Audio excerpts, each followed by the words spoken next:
The sun beat down on the mansion. The gate was open, revealing the marble sidewalk that gleamed in the afternoon heat. Inside, the millionaire watched with a cold smile. He called the maid, a beautiful young black woman in a simple but tight uniform, and ordered her to fetch the bucket and brush. Not to clean the bedrooms or the living room, but to scrub the sidewalk in front of the neighbors and arriving guests. The gesture had nothing to do with a need for cleanliness, but rather with a desire to humiliate. She knelt, head bowed, as quiet laughter echoed around her. Each scrubbing of the floor was like a blow to her dignity. But the millionaire had no idea that this cruel act would trigger a turning point that would change everything. As she silently scrubbed the floor, tears falling and mingling with the water in the bucket, the mansion's gate welcomed more guests. Some stopped to watch, others discreetly filmed with their cell phones, commenting in spiteful whispers. The millionaire proudly crossed his arms in satisfaction.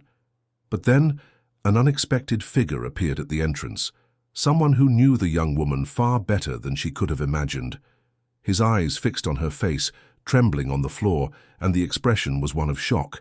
The entire room held its breath as this person took the first step forward, about to reveal a truth that would make the millionaire eat every word of contempt. If you felt the power of this story in these first moments, imagine what's yet to come. Every detail holds a twist, every silence conceals a weight.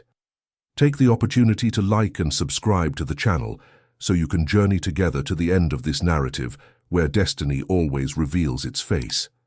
The heat of that afternoon seemed to burn even more intensely on the young maid's skin.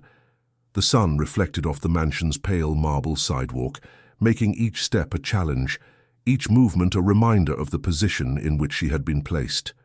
The mansion, with its high walls and golden gates, was a symbol of power to all who passed by. And in that scene, in the middle of the sidewalk, there she was, kneeling, bucket at her side, brush in hand, cleaning the floor before the curious eyes of neighbors and arriving guests. It wasn't a necessary task. The marble already shone, there was no dirt there. It was just a cruel spectacle, staged by the millionaire to reaffirm his superiority. He was leaning against the front porch, arms crossed, a satisfied expression, as if watching a play. For him, the sidewalk didn't need to be clean. What it needed was to show the world who was boss. The maid was young, black, and beautiful, and her presence commanded attention, not only because of her beauty, but also because of the injustice reflected in her hunched posture. Her short, tight uniform, imposed by her employer, compounded her embarrassment. She felt the stares piercing her skin, some filled with contempt, others with malicious curiosity. And worst of all, she felt the muffled laughter of passers-by. Every time the brush squeaked against the marble, her heart felt like it was bleeding. She breathed deeply, trying to hold back the tears, but she couldn't stop them from discreetly spilling out, mixing with the soapy water. Her dignity was being trampled upon with every passing second. At the gate, a group of neighbors stopped. One man chuckled softly and said, "Imagine, in a mansion like that, they put the maid to clean the sidewalk in the sun. That's not service, it's humiliation." Others discreetly took out their cell phones and began filming. The cameras captured not only the scene, but also the millionaire's hard expression, who seemed proud to be the creator of this spectacle. He wanted it to be seen, he wanted people to talk about it, he wanted people to know that inside and outside his home, he had the power to reduce anyone to the ground. The young woman tried to ignore it, but with every laugh, every whisper, the pain became unbearable. In her mind, the words she had heard when she received the order echoed, "You're good for this and nothing more. Show me what you're capable of by cleaning the floor I walk on." It was more than work. It was a calculated act of humiliation. And even though she tried to convince herself it was just another chore, the symbolic weight crushed her soul. The millionaire, from the balcony, raised his wine glass as if toasting the scene. His wife, beside him, smiled wryly, pleased to see the young woman being made an example of. For them it was entertainment, for her it was torture. But at that very moment, as neighbors watched and guests arrived, fate was already moving silently. The scene that had been set up to be a spectacle of humiliation was about to become a stage of revelation. Minutes dragged by like hours. With each stroke of the brush against the gleaming marble, the feeling of humiliation grew. Sweat dripped down the young woman's forehead, not only from the blazing sun, but from the shame of being paraded around like a spectacle. The water in the bucket was already cloudy, mixed with tears that fell discreetly, almost invisible to those watching from afar. On the balcony, the millionaire seemed to be enjoying the scene. His posture was relaxed, but his eyes didn't miss a single detail. He chatted with the first guests who arrived, pointing to the maid as if she were part of the entertainment. "Look," he said jokingly, "you work for me, but you still need to prove you can do the basics. Even the sidewalk demands perfection." Some laughed, others pretended not to hear, embarrassed by the obvious cruelty. But no one dared confront him. Everyone knew that in that mansion his word was law. His wife, in a luxurious dress and jewelry that reflected the sunlight, leaned closer and whispered something in his ear. They both laughed loudly, and the sound was like an arrow piercing the heart of the kneeling young woman. She felt her skin burn, not just from the heat, but from the exposure. On the other side of the gate, neighbors and onlookers continued to watch. More cell phones rose, capturing images and videos that were already discreetly circulating in messaging groups. Some whispered, "This will cause a stir. Whoever does this really wants to show power." The young woman tried to concentrate solely on the movement of the brush, as if each stroke were a way to survive that moment. But the sound of laughter and the clicking of cell phones hit her like invisible whips. It was then that the millionaire decided to make the scene even more cruel. He slowly descended from the balcony, his wineglass still in hand, and approached her. His shadow fell over her, and she paused for a moment, not daring to look up. "Faster," he ordered in a low but firm voice. "I want to see this floor shine before the last guests arrive." She gritted her teeth, holding back a sob. Her knees were already scarred by the hard marble, but she didn't dare refuse. She simply nodded and continued. The guests watched in silence. Some looked away, unable to bear the scene, while others remained motionless, complicit in the spectacle. The wife, arms crossed, smiled contentedly. For her, there was nothing more pleasurable than seeing her maid reduced to this. But amidst this theatre of arrogance, something began to shift. The buzz among the curious onlookers outside grew. Among them, there were those who recognized the young woman, who knew her story, and something that connected her to the past of the family that now humiliated her. A secret that, if revealed, would completely change the course of that night. The millionaire, blinded by his own cruelty, did not realize that every second of his display was also a step towards his own decline. And the young woman, even in silence, felt deep down in her soul that humiliation would not go unanswered. The sidewalk was already shining brighter than necessary. Every marble stone reflected the sun, but the millionaire remained impassive, as if nothing were enough. With each passing minute, his voice emerged in dry, emotionless orders. "Stronger. Don't stop. There are still stains." The young woman on her knees felt her muscles tremble. The brush felt heavy in her hands, not from physical exertion but from the weight of shame. The laughter that had echoed earlier had subsided, but now it was replaced by whispers that cut even deeper. It was as if everyone was commenting not on the mess she was cleaning, but on her own dignity being scrubbed into the floor. From the gate, more neighbors approached. The hubbub grew louder, and raised cell phones captured every detail. Some filmed silently, others commented loudly on purpose, knowing their words would reach the millionaire. "This is going too far. It's not work. It's humiliation. He wants the stage, but he might be the one who falls."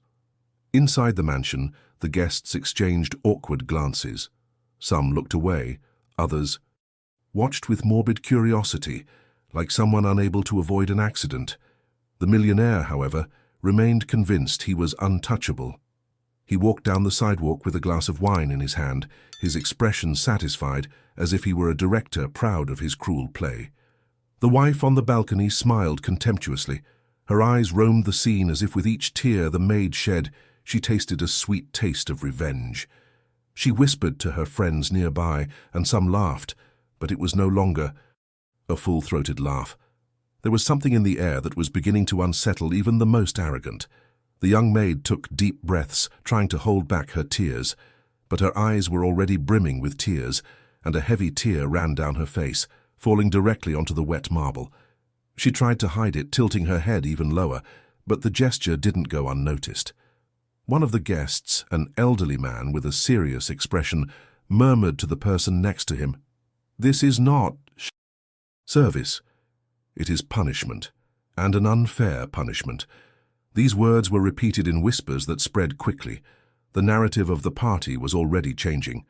The millionaire thought he was reasserting his authority, but slowly he became the target of judgment. The young woman, silent, felt her heart tighten. Her body told her to stop, to run away, but her mind compelled her to continue. It was as if she knew that every second of that humiliation would be witnessed and remembered, not as a failure of her own, but as the exposure of those who diminished her. And as the water ran down the sidewalk, carrying foam and tears, something else spread through the air, the certainty that the scene would not end the way the millionaire imagined. The sidewalk already shone so brightly that any reasonable person would have said it was spotless. But the millionaire, arms crossed, didn't seem satisfied. His eyes roamed every detail, as if searching for an excuse to prolong the scene. With each cold command he gave, it became clearer to everyone present that this wasn't about cleaning, but about calculated humiliation. "It's still not good," he drawled. "Go on." The young woman, exhausted, picked up the brush again. Her knees ached, her hands burned, but she had no choice. Sweat ran down her face, mixed with tears that insisted on falling. With every movement, she felt the weight of the collective gaze boring into her back. Neighbors gathered on the street. Some filmed openly, unconcerned about being seen. Others simply watched silently, their faces betraying indignation. The hubbub grew like a tide. "That's inhumane. He's crossing the line. This scene will tarnish his name, not hers." Inside the mansion, some guests began to grow restless. The elderly man with the serious expression, who had previously been muttering words of disapproval, now raised his voice enough for more people to hear. "Power reveals who we really are, and today we are seeing its true face." The words echoed like a subdued thunderclap. Many nodded silently, others nodded discreetly.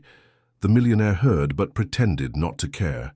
Still, a slight tremor ran through his hand as he lifted the wineglass to his lips. The wife, sitting in her chair on the porch, tried to regain control of the scene. She let out a forced laugh and commented to her friends, "Oh, I'm exaggerating. This isn't humiliation, it's just work. People like that only understand when the work is done under pressure." But even among her guests, the response wasn't as expected. Some looked away, others remained silent. The mood had changed, and arrogance no longer found much support. The young woman, kneeling, felt her heart sink even more. Her teary eyes lifted for a moment and met among the crowd looks of compassion. It wasn't much, but it was enough to spark a spark within her, a flame that said, "This will change." Suddenly, a louder voice broke the atmosphere. It came from one of the neighbors who was watching from the gate, his cell phone raised in his hands. "This is public humiliation. You're filming it, right? The world needs to see it." The comment hit like a bombshell. The millionaire, upon hearing it, felt his blood boil. His intention had been to embarrass her in front of everyone, but now he realized the situation was turning against him. Whispers became open declarations. Looks, once complicit, now judgmental. With each passing second, the power he'd believed untouchable slipped through his fingers. And the young woman, still kneeling without even realizing it, began to be seen no longer as a victim, but as a symbol of her boss's cruelty. The collective murmur could no longer be contained. What began as timid whispers now echoed in open, indignant phrases, spoken aloud without fear. The street in front of the mansion filled with neighbors, curious onlookers, and even passers-by who stopped to watch the scene. The millionaire, blinded by his own pride, failed to realize that while he thought he was reasserting his power, he was actually destroying his own image. The young maid, kneeling on the hot marble, felt her body weary, but something inside her was beginning to shift. It wasn't just shame or pain anymore. It was anger. It was the awareness that this humiliation wasn't hers but his. Every malicious laugh, every video, every look didn't diminish her. It revealed to the world who he truly was. "Enough of this," a woman shouted at the gate, her voice piercing the silence. "This isn't work, it's cruelty." Several cell phones were raised higher, recording every detail. A group of young people, indignant, were already commenting loudly, "This will go viral. He'll regret it. Everyone needs to see what's going on here." The millionaire, noticing the disapproving looks, tried to react. He descended a few more steps from the balcony, raised his glass, and said in a loud, ironic tone, "What you see here is just discipline. No one grows without first learning to serve." But his voice no longer held the same strength. The silence that followed was icy. Even some guests inside the mansion began to murmur among themselves. The elderly man who had spoken earlier now spoke louder. "Discipline is not humiliation, and serving does not mean being treated like a slave." The words fell like heavy stones on marble. The millionaire paled, but still tried to smile defiantly. His wife, sensing his discomfort, intervened with a dry comment. "You're exaggerating. She's used to it." It was the last straw. Many guests who had been silent now shook their heads in disapproval. The mood of the party had completely changed. It was no longer a spectacle of power, but a scandal waiting to explode. The maid slowly raised her face. Her tear-filled eyes reflected not only pain but also something new, a spark of courage. She looked directly at the millionaire, and in that brief moment the roles seemed to reverse. There was no longer just a young woman kneeling. There was a woman who, in front of everyone, no longer allowed herself to carry the weight of that shame alone. And the public felt it. The buzz grew stronger, and the indignation became collective. The planned humiliation was beginning to turn into judgment, not of her, but of him. The millionaire was beginning to realize that the spectacle of power he had created was slipping out of his control.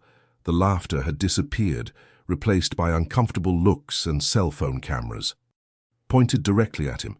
Each click was a silent sentence, but even so he refused to admit defeat. He raised his voice almost hysterically. "You don't understand. I own this house, and no one is going to tell me how to treat it." The echo of his words sounded more like desperation than authority. Some guests were already whispering loud enough for him to hear. "He's sinking alone. This has gone too far. It's not her who loses, it's him." On the street, the crowd grew. Neighbors, curious. Onlookers and even strangers stopped to watch the scene. The collective embarrassment grew, and cell phones captured everything. Videos were sent in real time, spreading the word about the humiliation planned by the millionaire, but which now backfired. Meanwhile, the young maid, still on her knees, was breathing heavily. Her skin was streaked with heat, her knees were burning, but something different was stirring in her heart. For the first time, she raised her eyes and looked directly at her master. There were no longer just tears there, but also indignation. The millionaire's wife, realizing the situation, tried to contain the fire. She approached him and whispered, but her voice was picked up by those nearby. "Enough. Everyone is against you." But he jerked her hand away. "Against me?" he shouted. "They should thank me for showing them how to put someone in their place." The sentence was the turning point. An elegant lady, a long-time guest of the family, rose from her chair and spoke loudly, clearly enough to silence the room. "No, sir. Today we all saw who really lost their place." Silence fell. The millionaire froze, unable to respond. His wife lowered her eyes, embarrassed, and the young woman, still on her knees, felt a surge of strength course through her. Not because the humiliation was over, but because she knew the turning point was near. Every gaze now saw her no longer as a victim, but as a symbol of courage in the face of cruelty. The millionaire, desperate, still tried to maintain his mask, but every word, every gesture only deepened his fall. And in that instant, everyone realized the mansion's sidewalk, which should have been the stage for her shame, had become the scene of his defeat. The pressure was already unbearable. What had once seemed a banal act of command and obedience had now become a spectacle of revolt. The millionaire, still standing in front of the mansion, looked at the crowd as if he couldn't accept losing control of the narrative. But with every word, every arrogant gesture, the mask of power slipped. The guests, previously complicit in their silence, could no longer hide their discomfort. Some murmured indignantly among themselves, others stared at their boss with open disapproval. The firm-voiced elderly man, who had already questioned his conduct, stood up once more and declared, "There is no honor in humiliating someone defenseless. What you call discipline is just tyranny." The room erupted in murmurs, and this time no one tried to stifle them. The millionaire's wife, pale, put her hand to her mouth, as if beginning to comprehend the gravity of the scene. With each passing second, the family's prestige was crumbling before everyone's eyes. And it was at that moment that the young maid, still on her knees, slowly raised her face. Her eyes were red with tears, but they shone with a power that surprised even the most skeptical. For the first time, she wasn't silent. Her voice was shaky but clear. "I am not the ground you walk on." The words, simple and direct, echoed through the space like thunder. The hubbub suddenly ceased. Everyone stared at her in disbelief, as if they didn't recognize the same young woman who, minutes before, had cowered in silence. The millionaire laughed contemptuously, trying to muffle the force of the sentence. "Look, even the maid now thinks she has a voice." But her tone was no longer effective. The audience didn't react with laughter. Instead, some applauded. Timidly. Others nodded, murmuring words of support. The night wind seemed to bring with it an irreversible change. The humiliation was no longer hers, but his. The maid continued, her voice gaining firmness with each word. "You can put me here. You can expose me to everyone, but the shame is not mine. It is of those who need to humiliate to feel great." This time the applause was louder. Many guests stood. Even the neighbors outside began to shout in agreement. The entire street joined in a silent chorus against the millionaire. He, panting, tried to regain authority. "Shut up," he shouted, but his voice was lost in the growing noise of approval for the young woman. His wife, embarrassed, turned away from him, unable to hold the gaze of the crowd. And in that instant, everyone understood. The maid was no longer the victim of the scene. She was the symbol of resistance against arrogance. And the millionaire, previously untouchable, stood naked before everyone, exposed by his own cruelty. What had been a mere spectacle of arrogance had turned into a scandal. The street in front of the mansion was crowded with neighbors and onlookers. Cell phones, pointed like spotlights, recorded every second. The millionaire, still trying to maintain his imperious pose, realized his face was being spread across videos already circulating beyond those golden gates. "You'll regret defying me," he shouted, his voice shrill, more like desperation than authority. "This house is mine, this sidewalk is mine, and this woman does what I say." But the words echoed hollowly. The audience reacted with boos, indignant murmurs, and looks of disapproval. The elderly man, who had previously confronted his cruelty, raised his voice again, this time without any fear. "No, sir. This woman is not your property. Today everyone here saw that you have lost any right to respect." The applause came from the gate, at first timid, then growing, until the entire street seemed to unite against the millionaire. It was a chorus of justice he had never anticipated. The maid, kneeling on the wet marble, slowly raised her face. Her eyes were still teary, but they no longer reflected only pain. There was something new, strength. She took a deep breath and before everyone said in a firm voice, "The shame is not mine. The shame belongs to those who need to humiliate to feel powerful." Silence was immediate, followed by a roar of applause and shouts of support. The millionaire retreated, stunned. Never in all the years he had ruled by fear had he been challenged like this and in front of a crowd. His wife, embarrassed, tried to pull him back into the mansion, but he resisted, like a wounded bull refusing to accept the fall. "No, they can't judge me," he shouted. But deep down he already knew. The judgment had been passed. The young woman, now standing, with her knees bruised and her uniform soaked, seemed taller than everyone present. Not because she had wealth or titles, but because she carried a dignity that no one had been able to erase. And in that instant, everyone understood. The sidewalk that should have been the scene of her shame had become the altar of his defeat. The noise of applause and boos mingled like a storm in front of the mansion. The millionaire, panting, still tried to maintain his posture of absolute master, but his eyes already betrayed fear. The scene he had engineered to humiliate the maid had become a spectacle of his own downfall. The young woman, now standing, her knees bruised and her uniform wet, was breathing deeply. Tears were still streaming, but there was no shame in her expression. There was strength. Her dark eyes met his, and for the first time, she didn't look away. "You wanted to bring me to the ground," he said in a firm voice that echoed through the open gate and reached the crowd.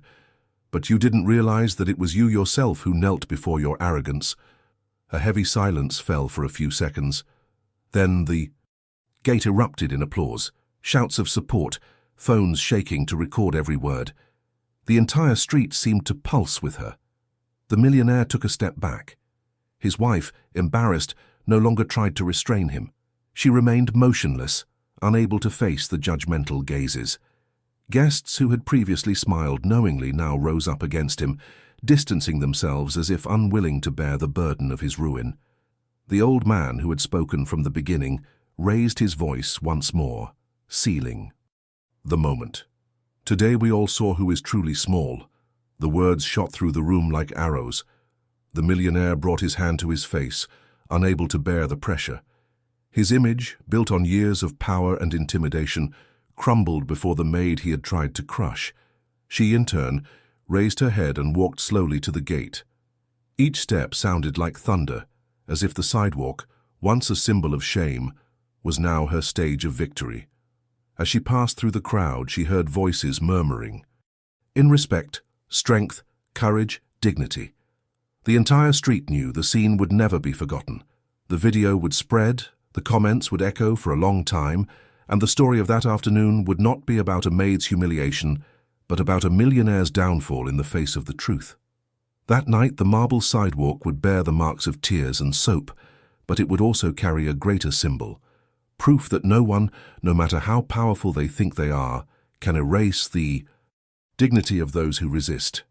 If this story touched you, leave a like and subscribe to follow more stories like this.